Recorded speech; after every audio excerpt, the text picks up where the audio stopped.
Okay, so I'm going to share my screen as is tradition here. I'm just going to go through the course task list for this week. So again, we're in week 3. Just going through the task list again, just as a bit of a refresher. On Tuesday, we went through and started with chapter 4. We talked a bit about object snaps and object snap overrides. We'll do a little bit of review into that just to kind of refresh you guys with some of those tools. We'll continue on. There's not too much left of chapter 4, so we'll finish it up. We'll go through a bunch of those practice problems we haven't gone through just yet.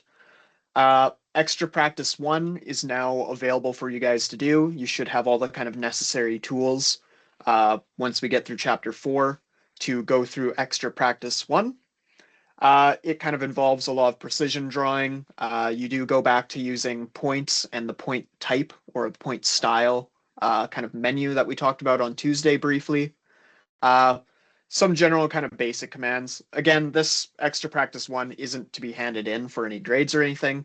That's just some kind of extra, an extra project for you to work on just to get some extra practice with AutoCAD. Again, AutoCAD isn't difficult to use or anything like that, but with practice, you kind of speed up with it. It gets more comfortable. You're not constantly searching for things, kind of that idea.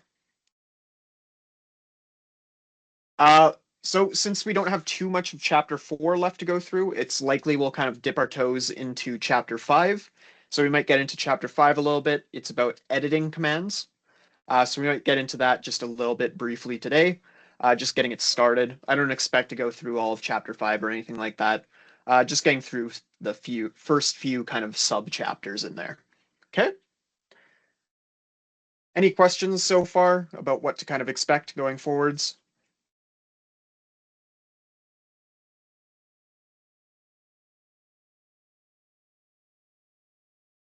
Okay. If we're all good, then let's get back at it. So I'm just going to open up my AutoCAD here. Again, I'm just on a new drawing, just with the default template. This is just a blank drawing. So last class on Tuesday, we talked about object snaps and object snap overrides. So these are kind of tools for, again, enhancing our precision when using either drawing tools or modify tools when we kind of get into that in chapter 5. This is to ensure that a lot of our lines are joining properly. We don't want them kind of roughly overlapping or not joining correctly, so there's gaps between our lines or anything like that. When we go to print a lot of our drawings, those gaps will end up showing in the print. It's possible that if we hand this drawing off to a coworker that might be doing some additions to it later down the line, they might run into problems that cause them to kind of have more of a tedious experience with your drawing, trying to fix some things and some things might not be working properly for them. It just causes a lot of problems down the line, and we want our drawing to be as precise as possible to kind of avoid headache for us or other people kind of down the line. So, just a brief kind of overview here.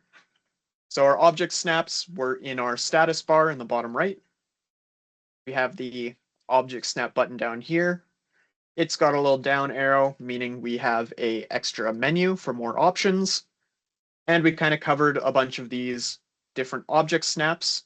These are our running object snaps. So if I toggle any of these, it's a toggle on and off. If I have the check mark there, then they're running, they're active, and will be active for any commands I use. And then if I need to turn them off, I just click on them again. So then they're disabled. Also with with these running object snaps, we have the object snap overrides. So if I already have some sort of pre-existing drawing and I use shift right click, so again, shift and right click to open my override menu,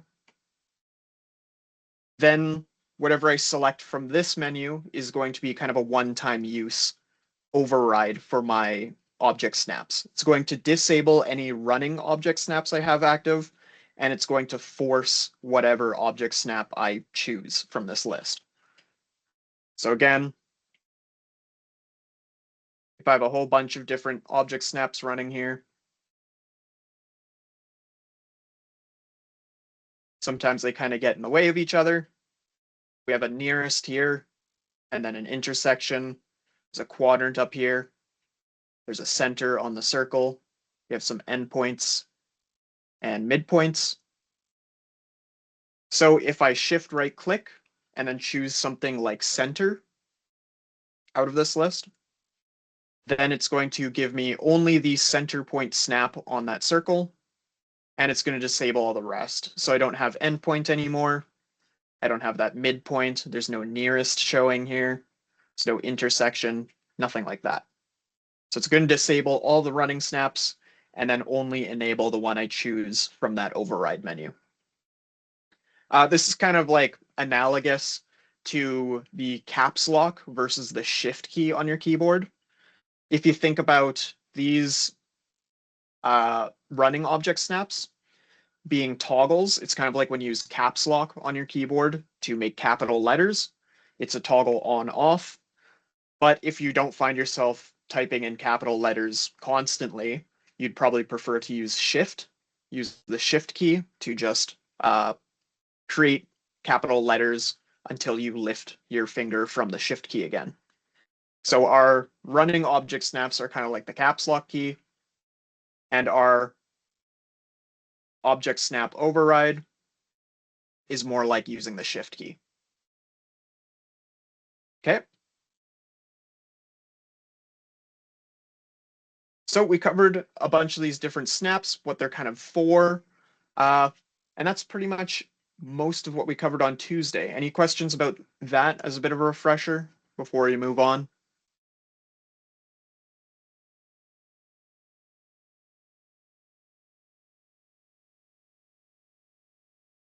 Okay. So if we're all good, we're going to move on to the next little subchapter here. The next subchapter, technically 4.3, is all about polar tracking. We actually talked about polar tracking already when we were using the line command with the basic commands in week 2, but we'll kind of do a bit of a refresher on it just so you're kind of up to speed. So with my polar tracking, that's this button down on my status bar. Of course, this lets me track at specific polar angles, whatever is specified. I can change whatever that angle interval is from the list, and I have a tracking settings button to open up this menu and either change that increment angle to something that might not be listed in that menu, or I can add individual additional angles. I'm not 100% sure if I did cover this, but we also have the polar angle measurement method in the bottom right here. We have absolute versus relative to last segment.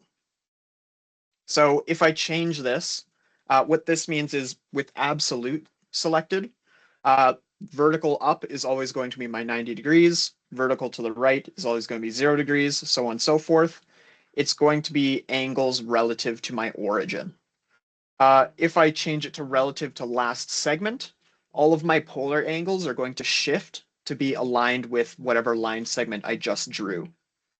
So if I change it to relative to last segment and hit OK, I can draw a line here, and now you can see I don't have that snap at 0 degrees here anymore because it's now relative to the previous line segment I just drew. So my 0 is actually up here. And you can see in the tooltip, it says relative polar, X amount of length, and then 0 degrees. So this is my new 0 degrees line, where on the dynamic input here, it actually says that's 23 degrees if that was an absolute angle. So the polar tracking 0 is now up here, but if I were to equate that back to an absolute angle, it would be 23 degrees. Okay. So that kind of covers mostly polar tracking. Again, it's a bit of a review. We've already kind of covered it with our basic line commands. What I'll do is I'll give you some time to go through practice 4B and practice 4C.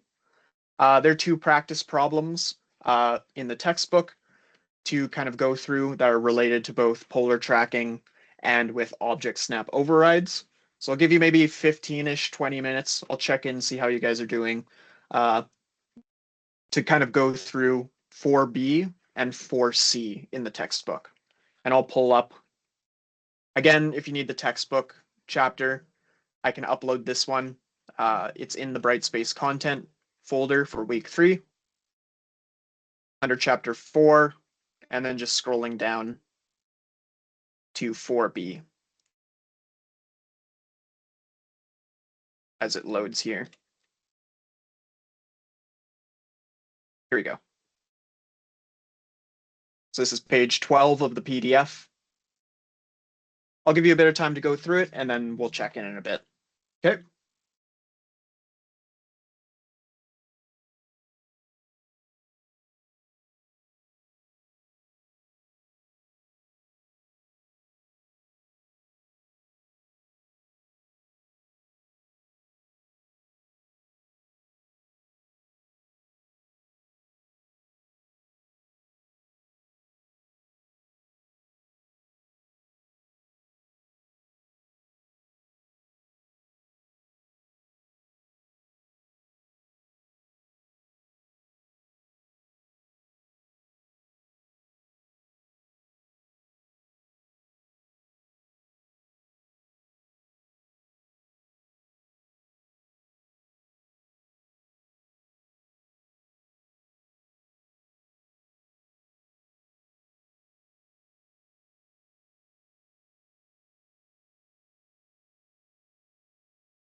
Hey Brent,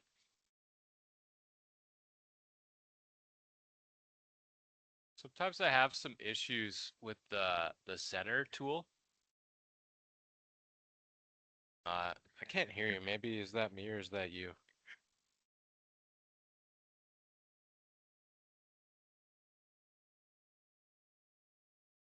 Yeah, I can't hear you. Maybe Oh, it's can you hear me now? yeah, I can hear you now. Okay. Yeah, with the center snap, like it worked on the circle on the left, but not on the circle on the right. Any idea why that would be? So sometimes when you're using circle snap, let me just pull up here. It's because I'm not centered on it or something like that. Like in the frame of my. Let me share my screen, and I'm just going to kind of demonstrate what might be happening. So I'm going to disable all these real quick and just turn on center. So I have a couple circles here. What might be happening is you're kind of moving your crosshair a bit too quickly to the center of these circles. In order for that center snap to pop up, your crosshair has to kind of go near the edge of the circle, and then it appears in the center there. If you go too quick sometimes, like I just did there, then it won't show up. Oh yeah, that's totally it. Okay, Yep. Okay. thank you. Yeah, no problem.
Hey, Brent, is there an align tool? Align? Yeah. Uh, depends what you mean by align. So, like, I have three objects that are exactly the same. I copy paste them in side by side, and I want to space them and align them the exact same. Uh, Lots of software has like an align, so to like align everything up, and then like you hit space and you space it evenly. there kind of is. If they're identical, the better tool on AutoCAD to use is Array. So Array will kind of array them out into a spread of columns or rows. You can make it just one column and then several rows if you just want them all in one line. I think Array might be the kind of go-to. In terms of aligning, I don't think there's an easy way to do it. Hmm.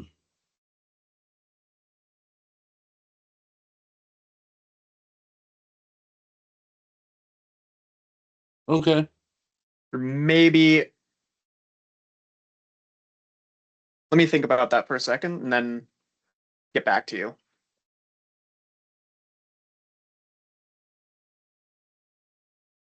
Yeah, because I'm just doing like the 5-2 thing, and it's just like I kind of want to just place them evenly.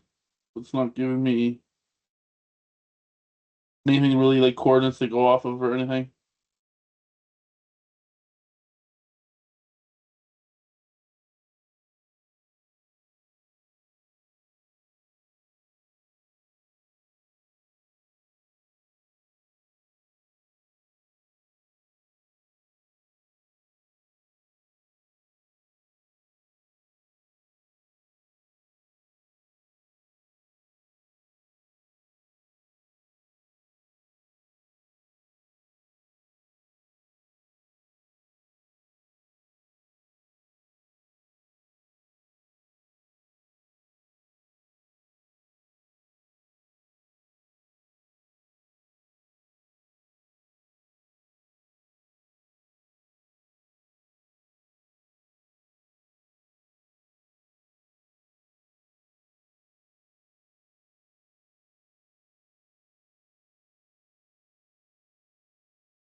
Yeah, I suppose you could. There is a straight up aligning tool.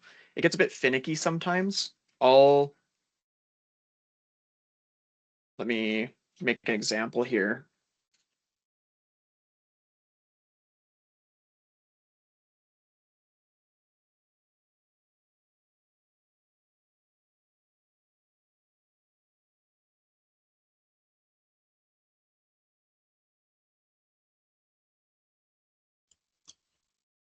What what's it under? Under the modify panel, the little drop down menu to add more tools, the kind of drop down for more tools there. It's No, the is that under the like the move stuff? yeah, yeah, that's the modify panel there.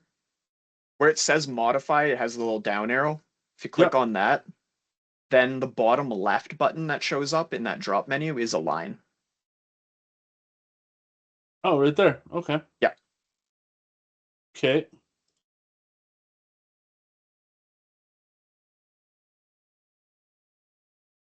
It didn't work.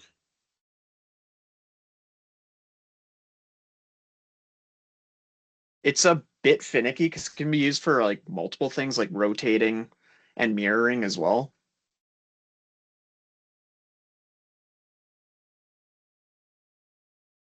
Let me Yeah, I just brought the help up on it.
Yeah, you weren't kidding that it's finicky. Yeah. Just because it's used for multiple kind of uses for rotating and aligning things, it can be a bit kind of troublesome. So, kind of come up with an example here.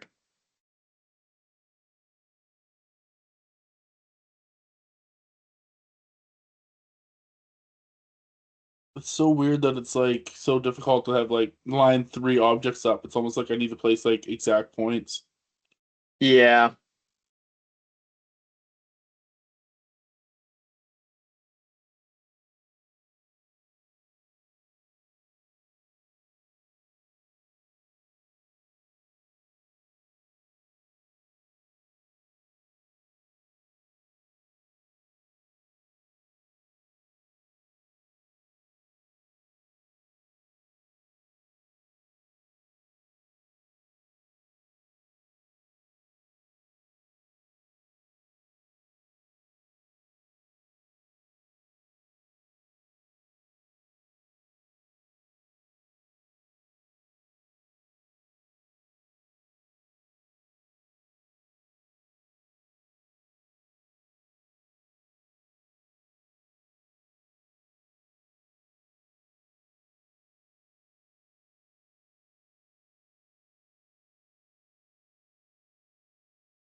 I'll come back to it during the break. Real quick, though, I'm going to check in just so I'm not kind of burning up time here. How are you guys doing with 4B and 4C? Is everyone kind of through them? How are you guys with those ones? Need a bit of extra time?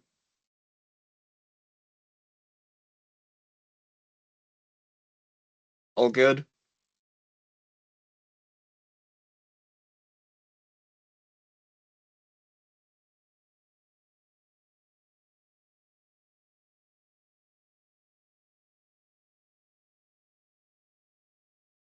Okay, so I'm going to quickly go through 4B and 4C. So I'm going to share my screen here. So I've already pre-opened the file here for 4B. Let me just go back here to the drawing. Okay, so 4B is mostly kind of focused on object snap overrides. You might notice with that schematic they give you right away that there's only one measurement, right? It's not going to be particularly helpful to have only one measurement and then have to figure out how these lines all connect. So we're going to have to do some kind of creativity here to figure out how exactly these lines are going to connect. Okay, so starting off here, it's asking me to make sure my object snaps are on for endpoint, midpoint, and center. So these are on. My object snap itself is toggled on as well. Generally speaking, I generally kind of like to have these three, and usually plus with quadrant as well. Usually active at all times. Those ones come in handy pretty often. So with those active, uh, it wants me first to draw some smaller circles in the centers of these existing circles on the drawing. And it wants me to make them with a radius of 0.5. So I don't know what the center point of these larger circles is. I don't have the exact coordinates. So when I start my center radius circle, again, we have kind of a defined center point. We're given a specific radius. So this is my best kind of circle option. I don't know the exact coordinate of that center point of the circle, so I'm going to have to rely on my object snaps to kind of help me determine where that center point is. So if I hover near the edge of these circles, I can see the center point snap open up for that circle. I can just click as long as I see that green circle active, then I can just click and it'll lock on to that center point, and it just wants a radius of 0.5. So entering 0.5 and hitting enter will give me that center point circle there. I'm going to quickly measure that, and that looks good. Just looked a little off, but I guess it's fine. Okay, so there's my first center point circle. I'll do the same with the other side. I'm putting in a 0.5 radius circle using that center snap again. Again, I don't know what the coordinate is there, so I can't just type in coordinates on this dynamic input prompt. I don't know what they are. I don't want to guess either. So using that object snap helps me make those circles precisely in the center point. Moving on from there, it wants me to draw lines connecting the two large outer circles tangent to each circle. So unfortunately, we can't really use a quadrant snap in this case. If I were to use quadrant, I'd get something like this. So top quadrant to top quadrant, you can see that it isn't tangential to this circle, because if that line continues, it's going to pass at a second point. So not by our geometric definition of a tangent. It would connect with that circle at 2 points instead of 1. And if I look at the other side, I can see my line cuts through that circle, which is also not good for this drawing. So I can't use quadrant snaps. If these two circles were in line with one another,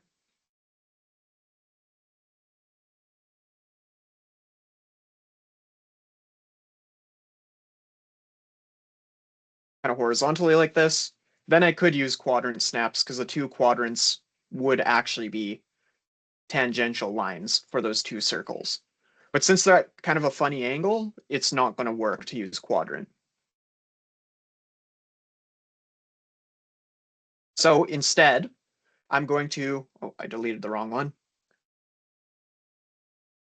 I'm going to have to use a tangent snap.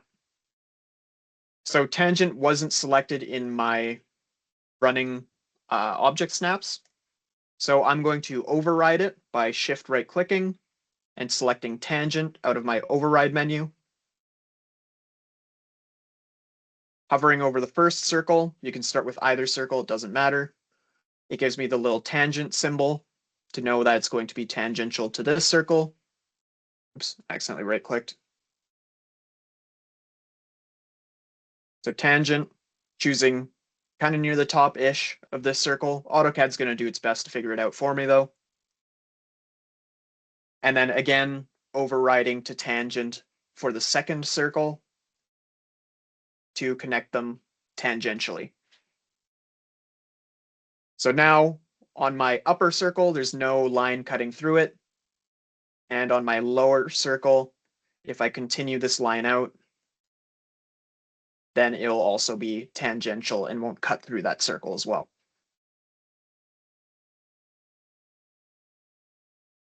Then I just got to do the same thing with the bottom. I believe it wants me to do both right away.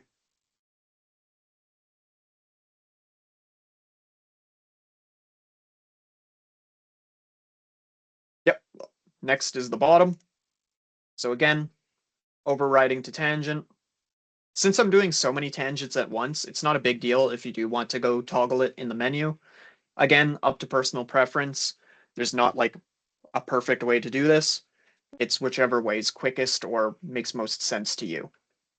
So again, tangent between the two lines, shift right click, tangent override, and then choose the bottom left circle. So now I have those two tangent lines connecting those circles perfectly. There's no overlapping, nothing like that.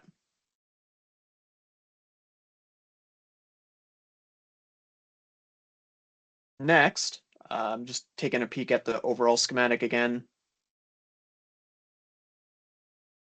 Okay, so next it's going to want me to use the quadrant snaps to then connect this kind of lever arm, it might be piston arm, something like that, kind of looks like one, to this bottom plate down here. So a bit of convenience, this base drawing already had these two circles and this rectangle. They've been conveniently already aligned so that quadrant meets with the corners, or with this corner of the plate. Does it? I'm not 100% sure. Actually, I'm not going to guess that it lines up. I'm not 100% sure that this lines up perfectly with the corner, so I'm not going to guess that it lines up.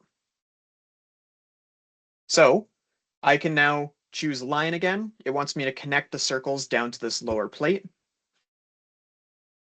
It wants me to use the quadrant as an override, so I'm going to turn off quadrant and override it just to kind of follow with the instructions. So shift, right click again to quadrant, selecting the quadrant of this top right circle.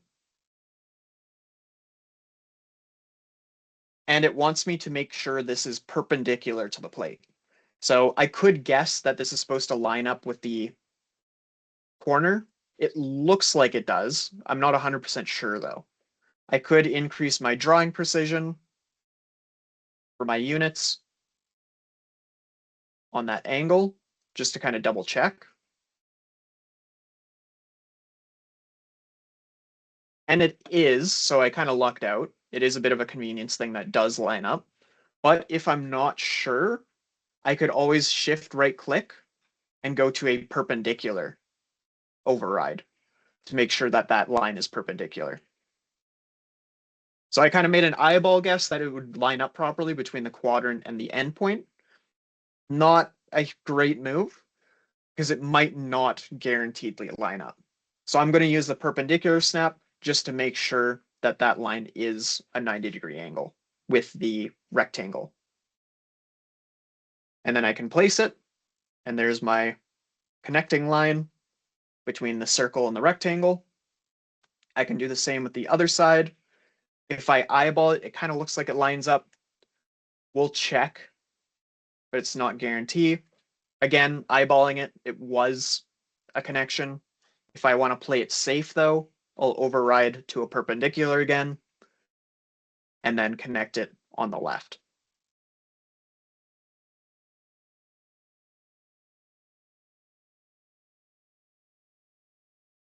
Okay. Next, it wants me to draw the final line of the diagram. There's this kind of Y shape between the two circles within this arm itself. So it wants me to draw a line from the 3 o'clock quadrant, or we've already kind of gone through that. Draw a line from the center of the small circle on the left using parallel to one of the diagonal lines and 5 units long. So we're going to start the line from the center point of the small circle on the left. We want it parallel to these arm lines, kind of border lines of that arm. So I'm going to shift right click to my parallel. Hovering over either of these lines will mark them as parallel, and I get that tracking line for my parallel line here. And it wants me specifically to make this 5 units long. So 5, and hitting enter creates that line for me. Then it wants me from the end point of this line I just created to make a line tangent along this top of this small circle on the right, and one more line from the end point that's tangent to the bottom of the circle on the right. So using that endpoint, again, override to tangent, the small circle, and endpoint again, tangent to the bottom of the small circle. And that is my final drawing. I believe the one uploaded here is the same. Yeah. I think some older versions of the textbook, it's a bit slightly different in here, but this is all the way back to 2019, so I think most versions should be with the same diagram. I think maybe like 2018 or maybe a bit older might be a little bit different. Any questions about 4B? Does it make kind of mostly sense? Everyone follow along with that kind of workflow?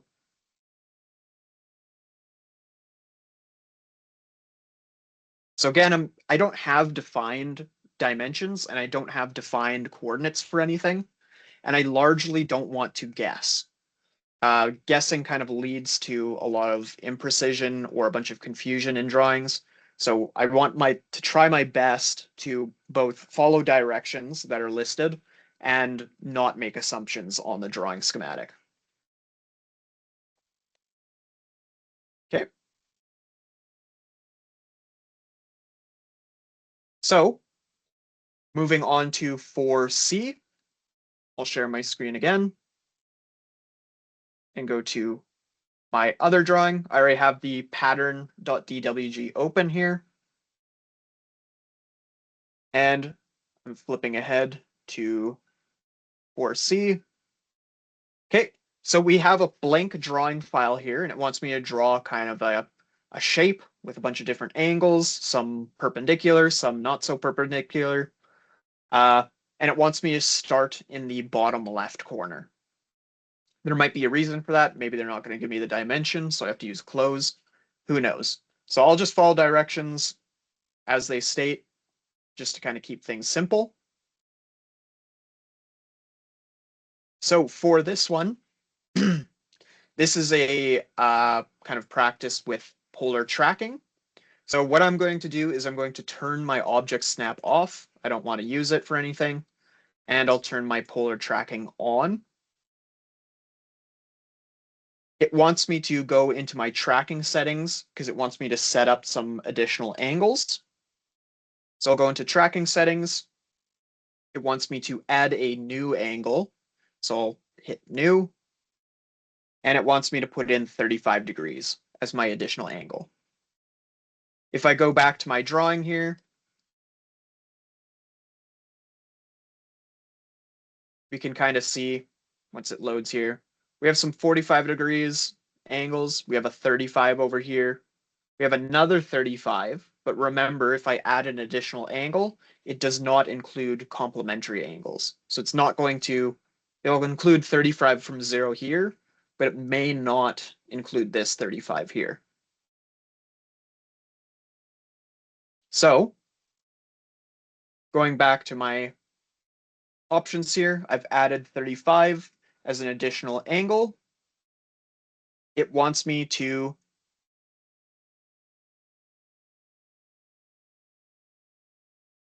select 45 degrees as my increment angle. I already have it set up for 45 degrees.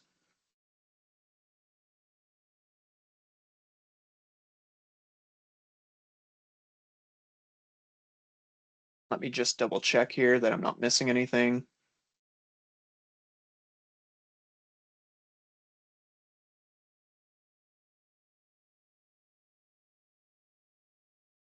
Okay, so I'll start in the bottom left.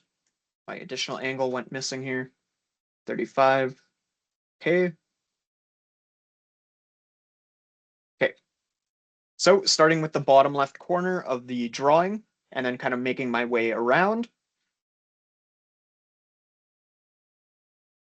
Starting with the very first line it's saying here. So I can start wherever, there's no start coordinate specified here. So I'll just start anywhere in this blank space. And my first line is horizontal to the right, so 0 degrees and 7.5 units long. So that's my first line. Hitting enter creates that line segment. I'm going to make my next line. That's 4 units long at 45 degrees. I have polar tracking set up, so I have that 45-degree angle. So I don't need to manually input 45 degrees. That tracking angle is already snapping me to 45 degrees exactly. So I can trust AutoCAD is not going to give me any hanging decimals. I can just type in the length of 4, hit enter. Next, I have a vertical line upwards, which is 2 units long. Then to the right, 4 units long. Now we have another angle here. This one's the 35 degrees that I added as an additional angle. So I have that 35 degrees here. I have that as an extra snap, where normally it'd have 0, 45 here, 90, 135, 180, etc. This is going to allow me to use that 35 as well, and that's 4 units long, vertically up. Oh, I have relative on. That's going to screw me up. Forgot to switch it back. I'm going to switch back my polar angles back to absolute. It's going to screw me up down the line, and all of these angles are in absolutes on the schematic. So I'm going to set it back to absolute. And I'm going to use my snap just this once just to get back where I was. Then we have a vertical line, 2 units. To the left is 3 units. Upwards, 1 unit. Over to the left, 8.5. Down to the left is a 45-degree angle from the 180 line, which is also 225. So this is 4 units long. Then down by 2. Then we have a 35-degree angle down to the left. So I'm going to have a bit of trouble here. I either have to go back into my tracking settings and set my increment angles to 35 degrees, or I'm going to have to add in that complementary angle in here. So I'm going to add in 215 as the complementary angle. And that should give me the snap 215 down to the left. I'm not sure why the textbook says adding an additional angle would give you the complementary. That isn't true. So I have to manually put that in for the 215 degrees. Entering the length here, double check, of 4 units. And then finally, my lines should meet up for the last 3 units down. And those should be matched. Despite not using object snap, they should be matched just based on how the geometry works for this shape. And there is my final product. Okay. So there it is. All of it is to spec. All of those lengths were exact. I used polar tracking angles, so all of my angles should be exact. And when I finished up, when I got to the last line and finished it off here, it should be exact as well, because they're matching up. If I messed up any of the angles along the way, then this final line likely wouldn't match up with my start point. So it's kind of a check to make sure all of your measurements were likely correct, unless you have two that were precisely imprecise, two imprecise measurements that somehow managed to match up, but that's very unlikely. So since these two matched up at the start point, I can kind of eyeball it and confirm that those two match. I can also go and check the angle on them, and I get a 90-degree angle, so I know they're fairly accurate. Okay, any questions about 4C?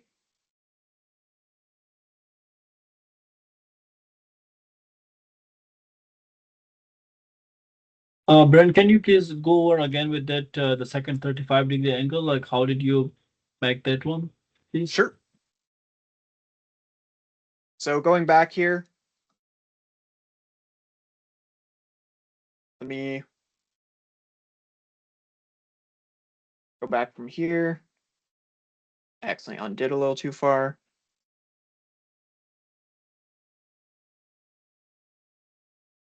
So let me go back around to 3, 1, oops, 1, 8.5,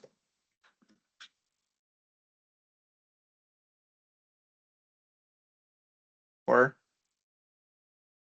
2, Okay, so now we're back at that complementary 35-degree angle. So when I add additional angles into my tracking settings here, so I added 35 like it asked me to, but when I add these additional angles, it does not include the complementary angle. So what I mean by complementary is there should be an angle from 0 to 90. If there's an angle, say 45 degrees, there should be a complementary angle on the opposite side that's also 45 degrees if I look at the bottom left quadrant of a axis. So there's a 45 up here.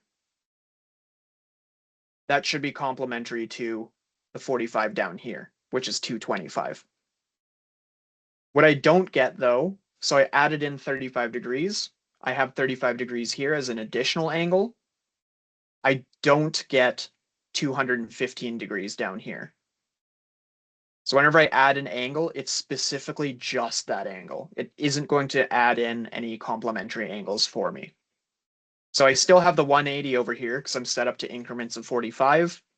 I have 0, 45, 90, 135, 180, 225, but I don't have 215. 215 would be 35 degrees plus 180 degrees. So from 180 plus 35. So I don't have that. What I have to do is I have to go into my tracking settings and I have to add that complementary angle as well. And I know that complementary angle because if 0 is to the right, 180 degrees should be to the left. So then I can take 180 degrees to the left. And if I need to continue going counterclockwise around that circle, another 35 degrees, then I'll add 35 degrees to 180 degrees, and that should give me 215. So 35 plus 180 is 215. I can add that as another additional angle.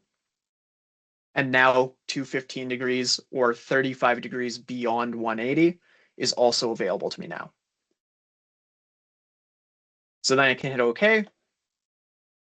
And now if I go back to where I left off, I have that 180 degrees, and now I have 215, which would be equivalent to 35 degrees from the 180 line.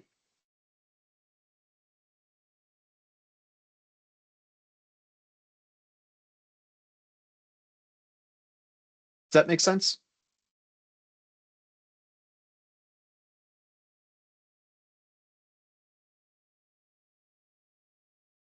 Yeah, that's good, Brent. Thank you very much. Yeah, no problem.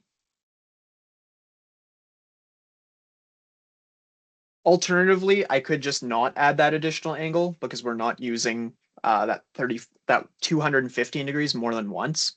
So I could just type in that this is 4 units long and 215 degrees as the angle, as long as my tracking line's to the right here. And that will also give me that angle there.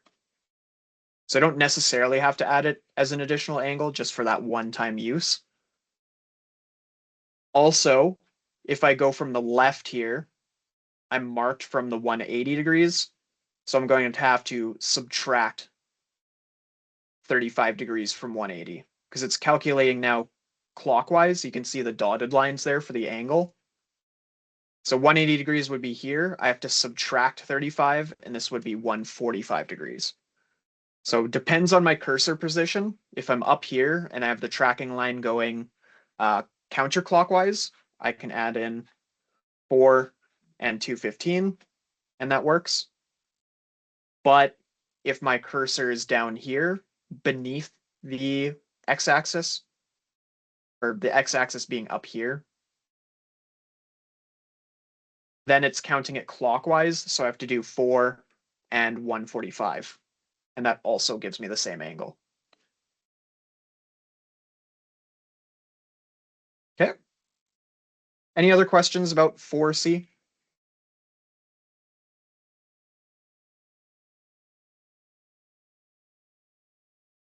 It's kind of annoying that AutoCAD flips between clockwise and counterclockwise sometimes. They do it for convenience, but sometimes it just becomes a pain and you have to do a bunch of mental math for angles.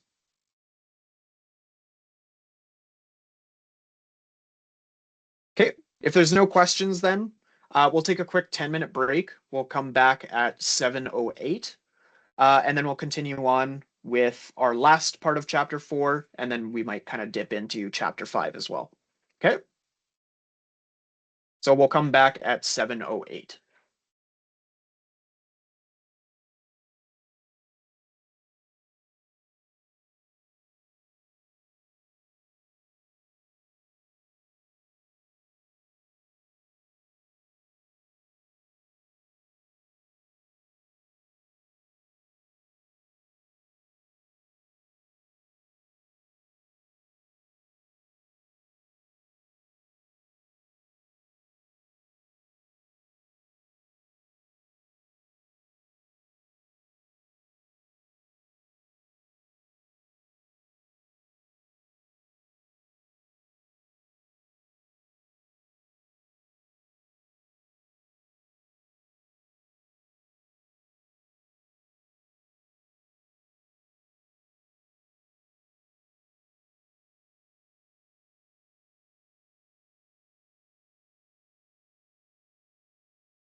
All right, let's continue on here.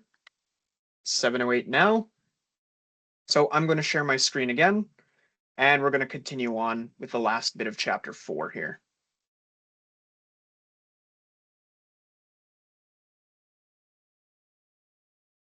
So last couple things we need to cover for chapter 4 are object snap tracking and our snap and grid.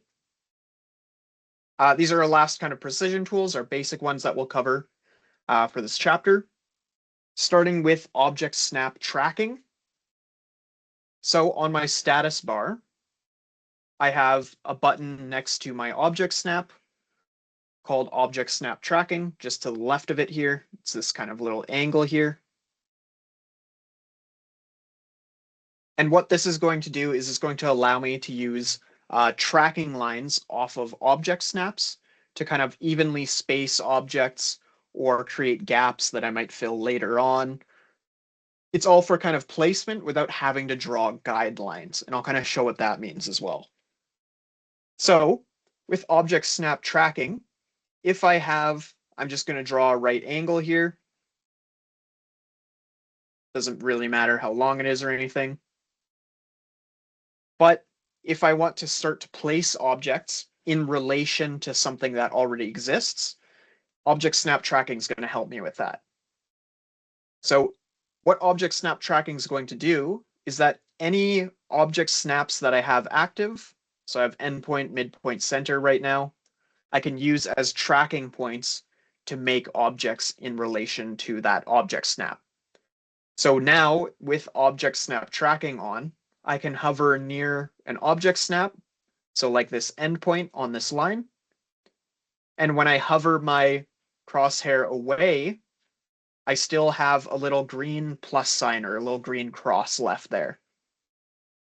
So this is going to work kind of similar to our extension snap that we covered last week or last class, where I can now have these extension lines or these tracking lines that allow me to kind of space out objects from one another without having to draw a guideline first. So I just hovered over that endpoint snap, moving my cursor away. I get the little plus sign. And then when I approach those angles again, I have these tracking lines. So I haven't made any clicks yet. Now I can either click along this tracking line or type in the distance away from that object snap. So if I type in 10 and hit enter, this center point of the circle that I'm making here should be exactly 10 units between the endpoint and that center point. So this is kind of helpful so I don't have overlapping lines or guidelines that I have to make and then go back and erase later. Especially if I'm drawing something. Actually, let me leave that there.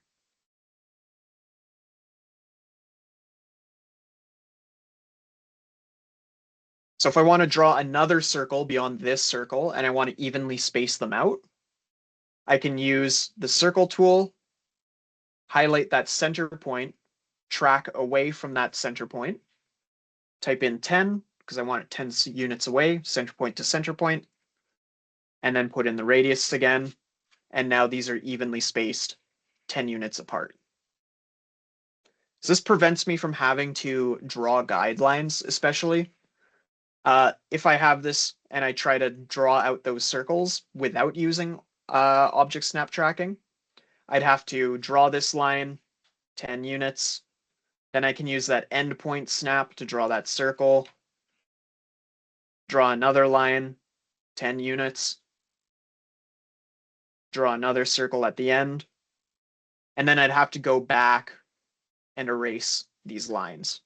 So that avoids the need of having to make those guidelines for spacing things out proportional to one another. So if I want something aligned with something else, but I don't want them to be touching for any reason, this is kind of a helpful way to do that. This also helps to avoid line overlaps. So I'm going to draw kind of a little simple diagram here. I'm going to draw the symbol for a fuse. So if I draw a fuse here, Give this a radius of 1. I'm going to give it a little rectangle here. That's 4.5 by 2. And a circle with a radius of 1. So the symbol for a fuse requires me to draw a couple lines that cut through here to break this up into 3 even segments. So rather than going in here to draw those line segments, I can't use a midpoint snap because it's 3 equal segments, not divided into 2. So midpoint's not going to help me here. Instead, I can draw a line here as a guideline. I know this is 4.5 units. So 1, 2.5, and then 1 for 3 segments. And then I can use those endpoint snaps to draw upwards, making sure that it's perpendicular to that top line there. So that would be theoretically a way to do it. But what I've done now is, since I've drawn line segments over this rectangle that I originally started with, I have overlapping lines. See, I can select those line segments I used for spacing, but I can also select the rectangle. The problem is that when we use a lot of editing commands and a lot of selection of these lines or these objects, now that I have overlapping lines, it's going to be a bit tricky to select the correct object. Say I have more overlapping lines on this than I currently do. Obviously, I can click on the top right now, but if there's like really severe overlapping of lines, it gets really tricky to click on the object beneath the most recently drawn object. So the most recently drawn was these line segments on the bottom. It's now difficult to click on that rectangle. So what we should do instead is use object snap tracking. One thing to note as well here is that these overlapping lines also have consequences when we go to print this drawing. AutoCAD actually registers those lines, those overlapping lines, as it should print over that line twice. So that bottom line of that rectangle is even going to print darker than the rest of my lines. So it's like a lot of hazards going on at once. It's harder to select the lines underneath, and it's going to print incorrectly. It's going to print that as a darker line than it should be because there's 2 lines stacked on top of each other. So what I should do instead is I'm going to remove all those line segments. We talked about point. I could divide this up into points. Points don't show up on print, so that's fine. Or we can use object snap tracking to track this corner, track across 1 unit, and then up 2 units. And then from there, I can track across again, 2.5 units, up 1 unit. Oh, up 2 units, sorry. So across 2.5, up by 2. And then that makes it nice and flush. Everything's connected properly. I use that tracking line so I don't have these line segments overlapping on the bottom, getting in the way or messing up my print. And it's nice and well ordered. So then I can kind of finish this up.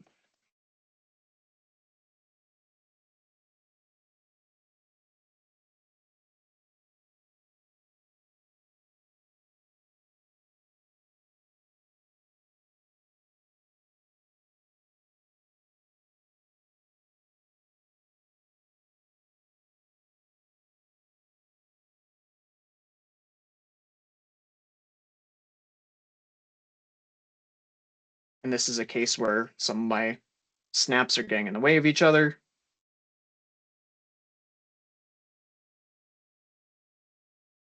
And then finish it up. And this is my little fuse symbol.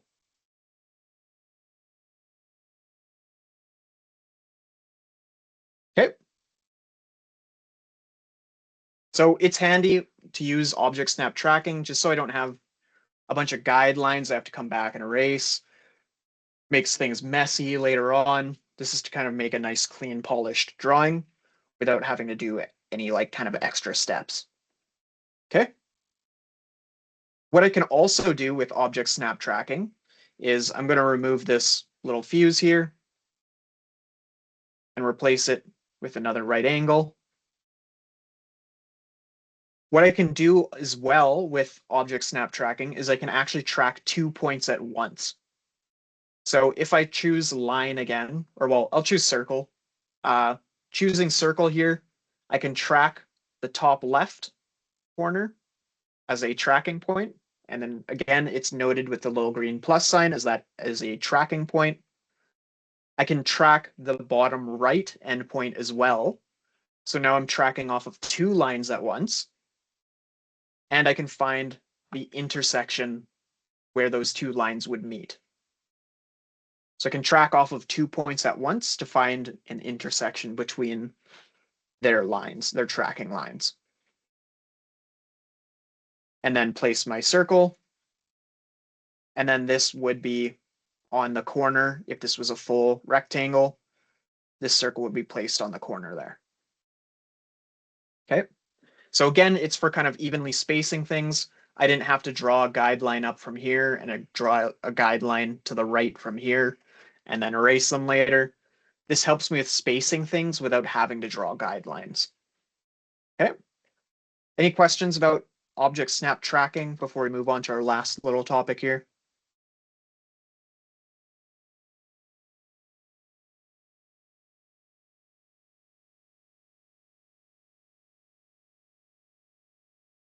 All good?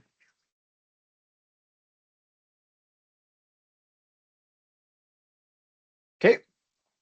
So our last precision drawing tool is the grid itself. So we can use the grid on AutoCAD, these grid lines in the background here, as another way to use kind of a precision drawing tool. So on our status bar, we have a button for grid mode. Again, there's a keyboard shortcut for this, F7. So you can use F7 to toggle it on and off. And this is going to hide and show my grid lines, as well as these extensions of my axes. Okay. It leaves my UCS intact, so I do still know where the origin of my drawing is, but it will hide or show the grid. Beside it, we also have snap mode. And snap mode, by default, is going to help me snap to those grid lines. So if I toggle on snap mode, and now choose something like the line tool, you can see that my cursor or my crosshair is bound to those grid lines. I can't move between the grid lines. It's always locked to the grid.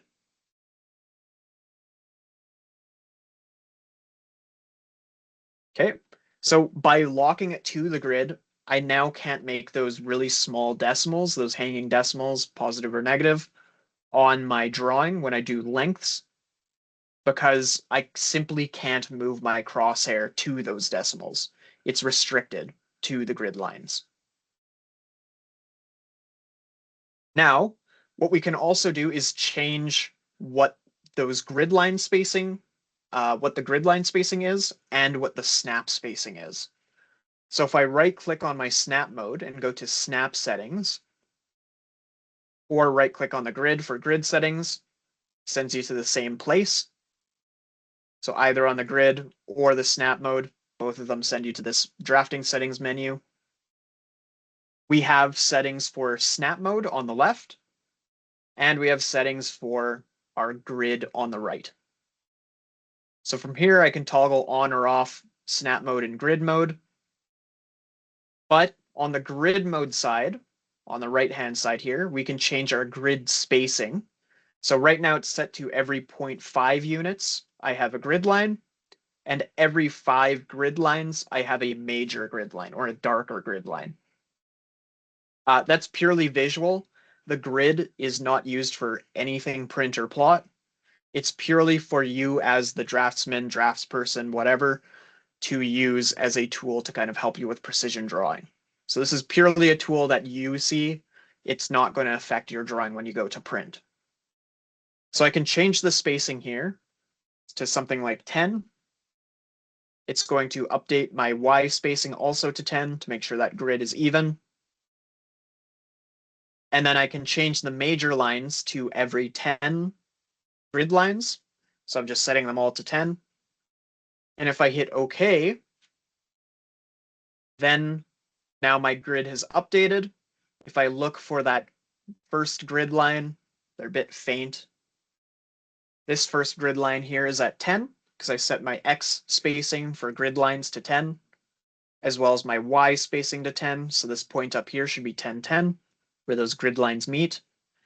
And if I zoom out a little bit, then I have a grid line here, here, here, so on and so forth, until I get to the major grid line or the darker grid line here, which is at 100, which makes sense because I set it to spacing of 10 units. Every 10th line, there should be a major grid line. So 10 times 10 is 100. My first major grid line is at 100 units. Okay. You might notice as well right away that my crosshair is no longer bound to the grid lines. It's still bound to the snap settings, but I can actually move my crosshair freely between the grid lines. That's because I haven't updated the snap settings yet. So on the left-hand side of the draft settings, we have snap settings and we have snap spacing. So I have to then update this to the snap if I want to snap to my grid again, I'm going to have to update this to 10 and 10 as well. It's by default equal X and Y spacing. You can uncheck mark it if you want this to be something different, but I'm going to keep it the same. So now my snap spacing is the same as my grid spacing, so it should be locked to my grid again.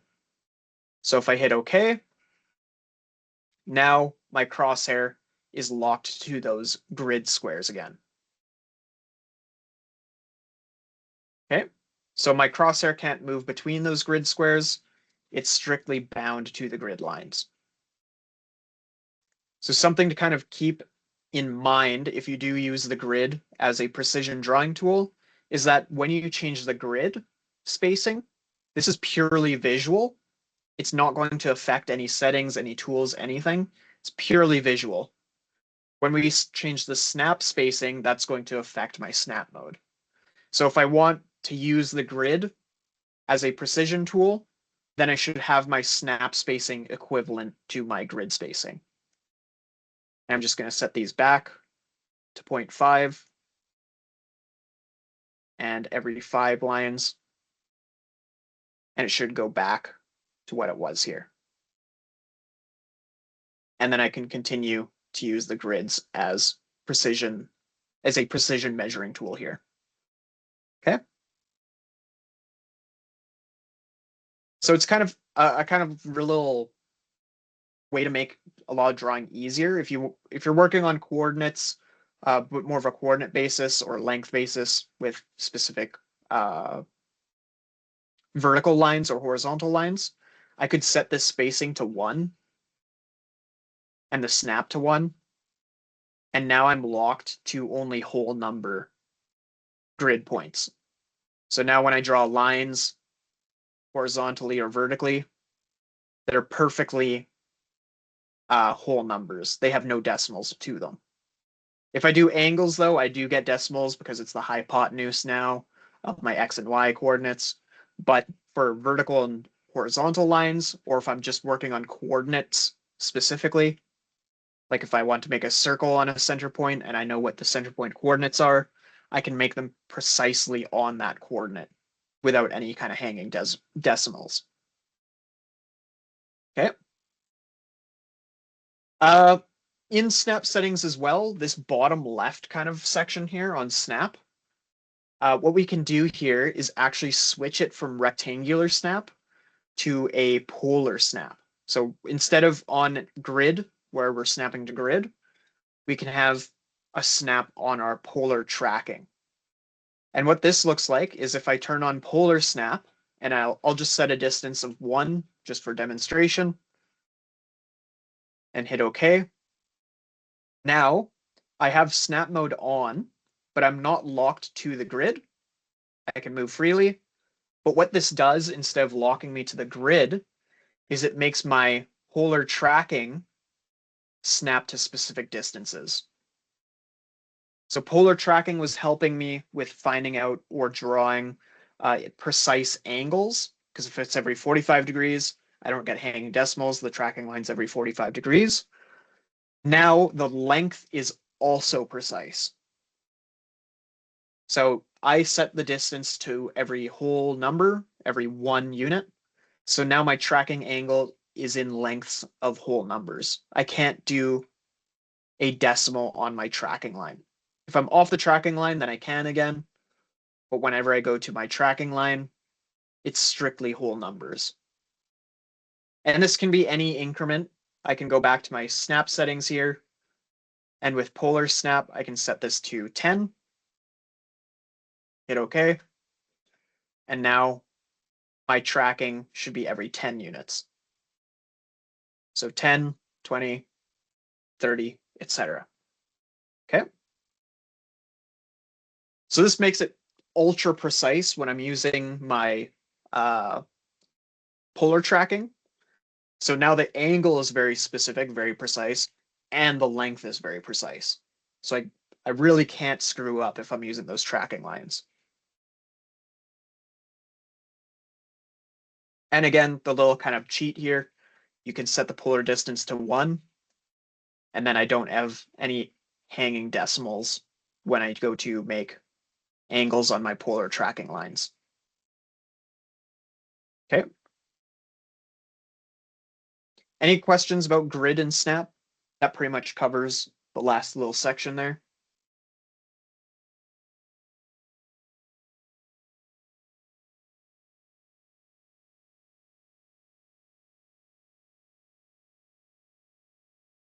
Okay.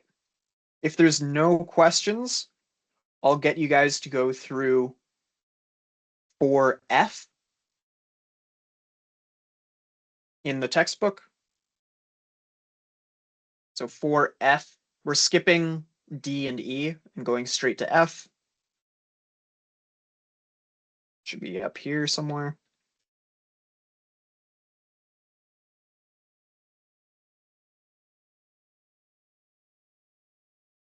Here it is. So page 28 of the PDF here, if you don't have the textbook.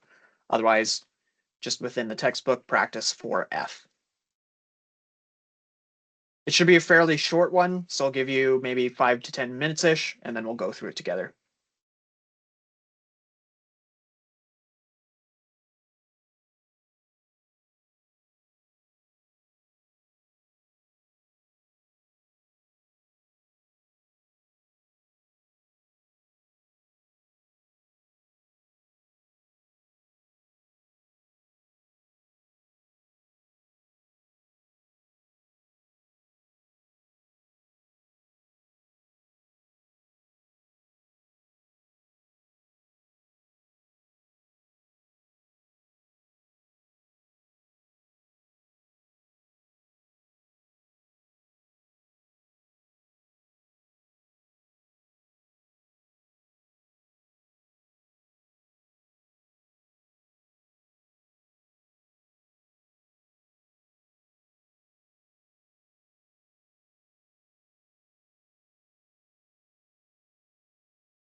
How's everyone doing with 4F?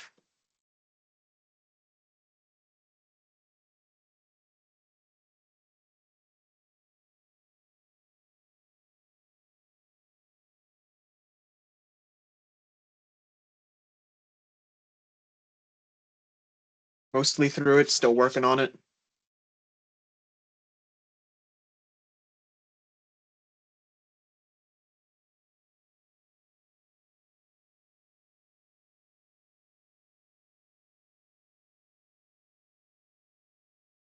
Okay, I'll go through 4F as a class here. So let me share my screen. So with 4F, I have the schematic drawing open here. It wants me to use snap and grid to draw this diagram. So I'll enable both grid mode and snap mode to show the grid here and snap to it. It wants me to set both the spacing for snap settings and the grid to 1.0. So I'll change these snap settings to 1. And my grid snap settings also to 1. Just remember, in order to change these snap spacings, you have to switch back to grid snap if you were on polar snap. And then polar spacing becomes disabled and you have to switch back, so on and so forth. So I'll hit OK. My snap spacing and grid spacing is 1. And that will update my grid. For this drawing, I can start wherever I want. And I'll start with the rectangle here. Start with the circle, it says. So I'll start with the circle, sure. It doesn't matter where I start. So I'll start right here, just approximately in the middle, a bit lower. So it should have a radius of 1, it says. So there's my radius of 1 circle. Now I should have a line. Actually, let's move this up a little bit. It's a little low. I'm going to draw the line 2 units down. It does say the exact distance between objects doesn't matter, only that they line up evenly. But just for kind of robustness of my drawing, I'm going to do it exact. So I've drawn the line here, 2 units long. I'm stuck to the grid, so it should be exactly 2 units. Then I'm drawing my rectangle. It's a 2x4 rectangle. 4 for the width, 2 for the height. Then I have lines going out from the left and the right of this circle. I'm going to turn off object snap just to kind of show that this isn't necessary. So this is 6 units out, both left and right.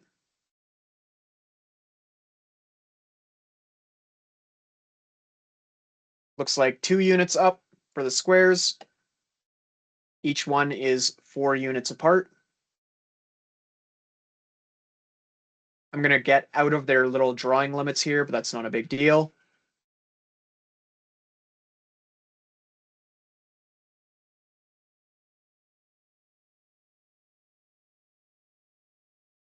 So I have all those lines set up there.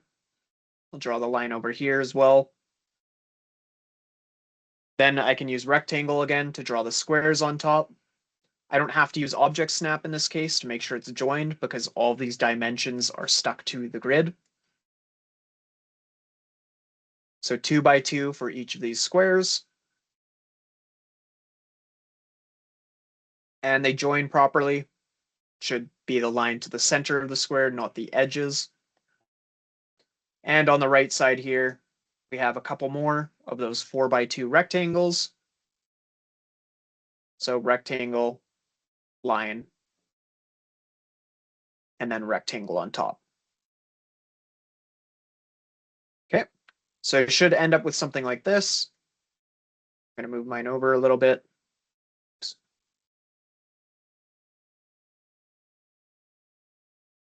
Just so it fits a bit better there. They didn't give me enough grid space, but these are my exact dimensions. Okay, or I think I'm 1 out on the sides here. pull these in. Regardless, it did say that the exact dimensions don't matter, but just for kind of austerity here, I'm going to make sure that mine is accurate.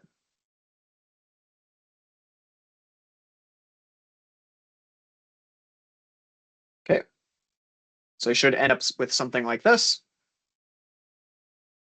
And all of my lines join exactly, all the shapes join exactly because I was using the grid. So I can zoom in on any of these joints infinitely, and they should match up perfectly. Okay. Any questions about 4F?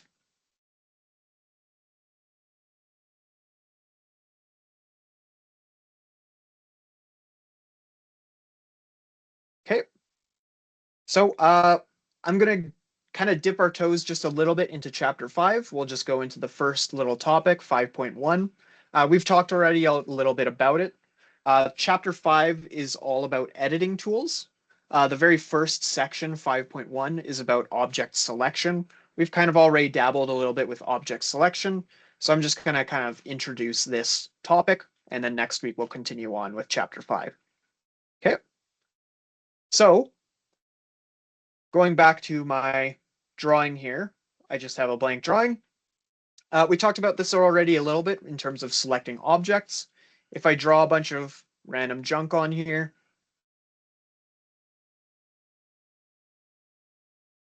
then I can either select these objects by left clicking on them, and they highlight in blue to let me know that they're selected. I can also, to kind of speed things along a little bit, I can use the Lasso tool by clicking and dragging to select those objects. And if I drag to the left, so if I click and drag to the left, I get the crossing window. This only has to cross objects in order to select them. And if I click and drag to the right, I get the window selection, where the object has to be fully encompassed by that window selection or that blue area in order to be selected. So this crosses those lines on the left, but it doesn't fully encompass them, so it's not going to select them. Whereas these lines on the right are fully within the blue area, so they will be selected.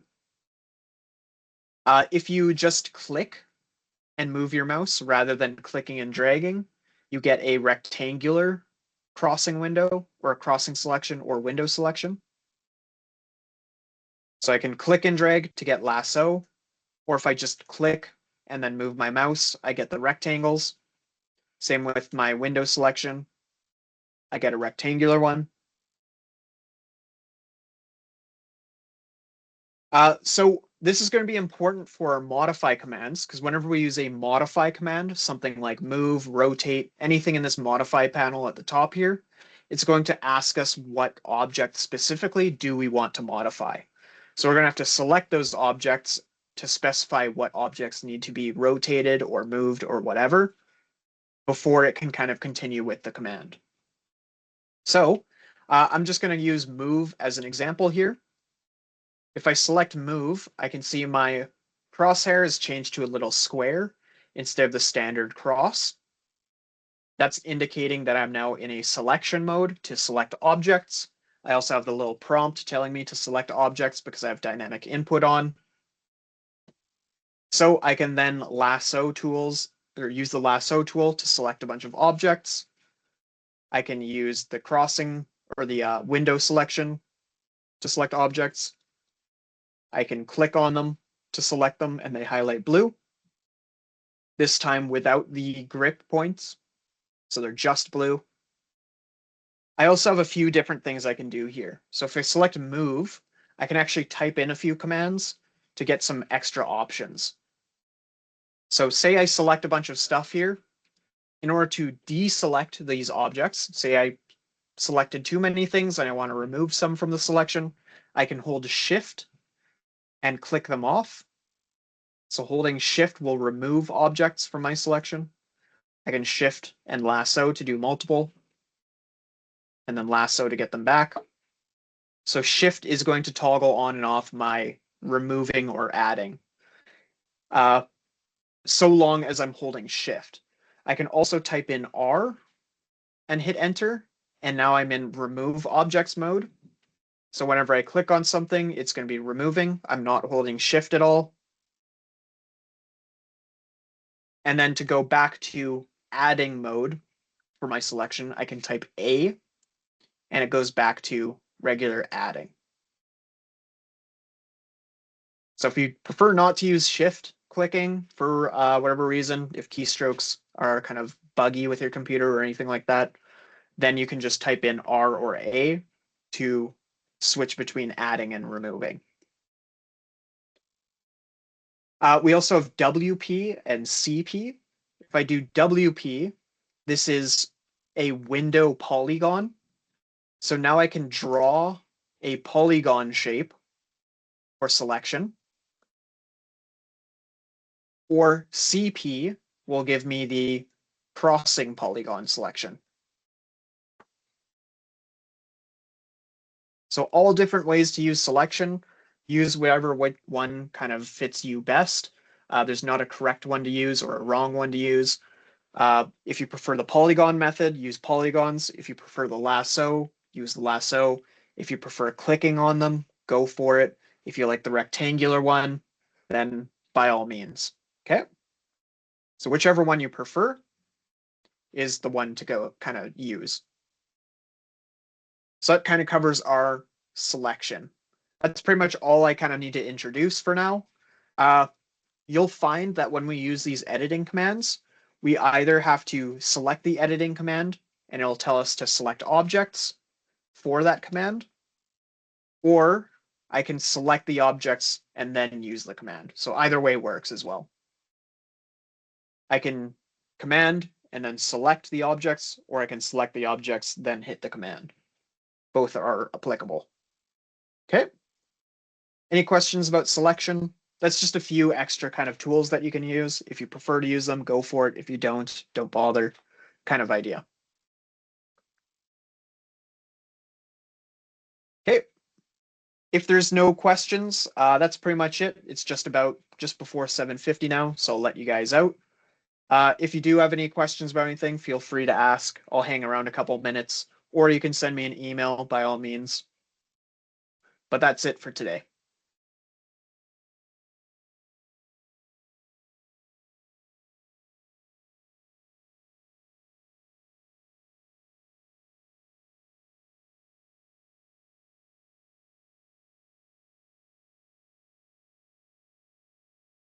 Yep, no problem, Lawrence. Yep, you too, Landon. Brent, I have a question.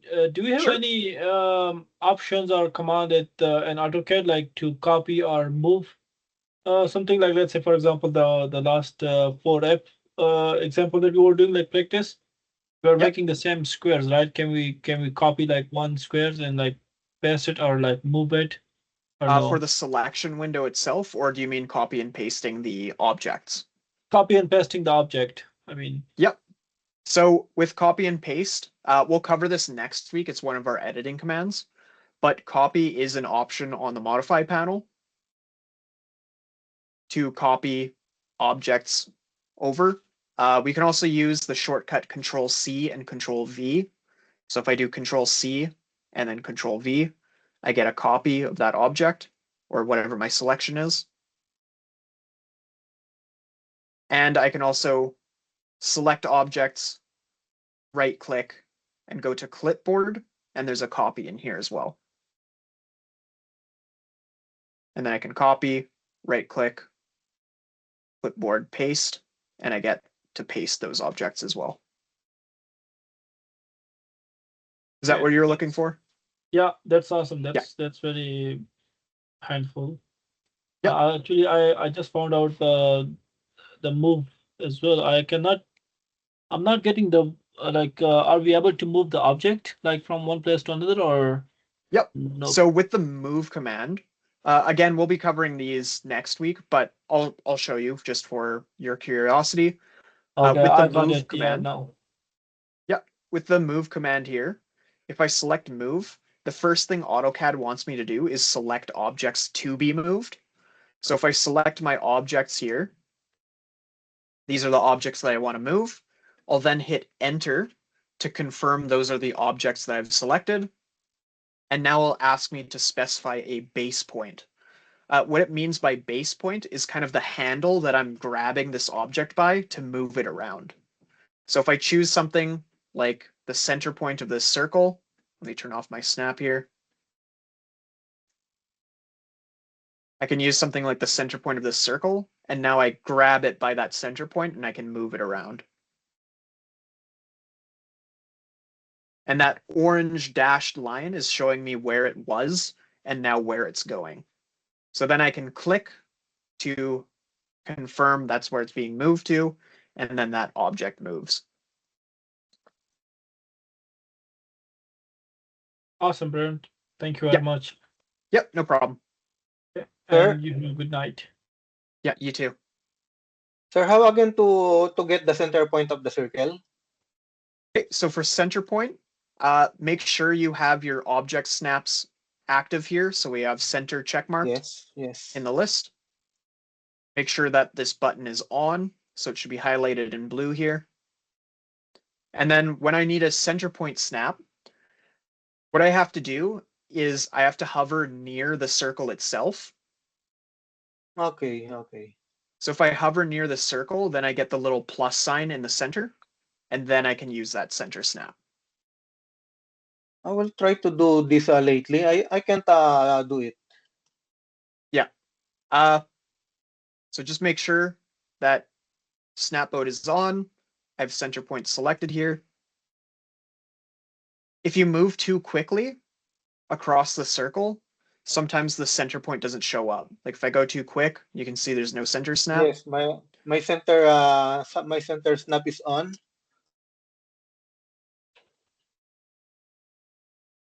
Yes, yes, I see now. Yeah. If you Thank hover you. near the line itself, then it should show up. Just the line of the circle here. Yes, thank Same you. with this one here. That's it. Yep.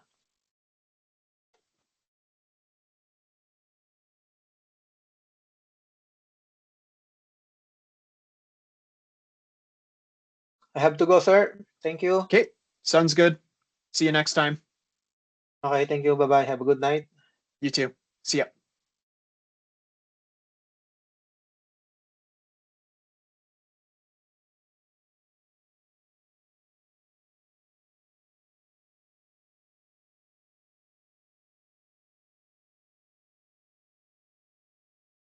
Any other questions before we close up here?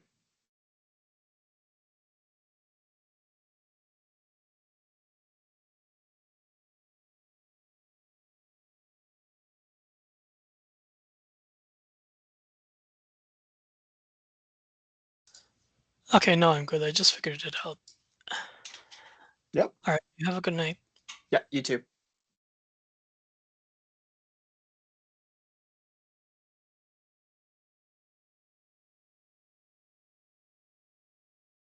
Okay, if there's no other questions, I'm going to close up the meeting here. If you do have any questions, feel free to email me or ask in the following classes. Either way works. Okay.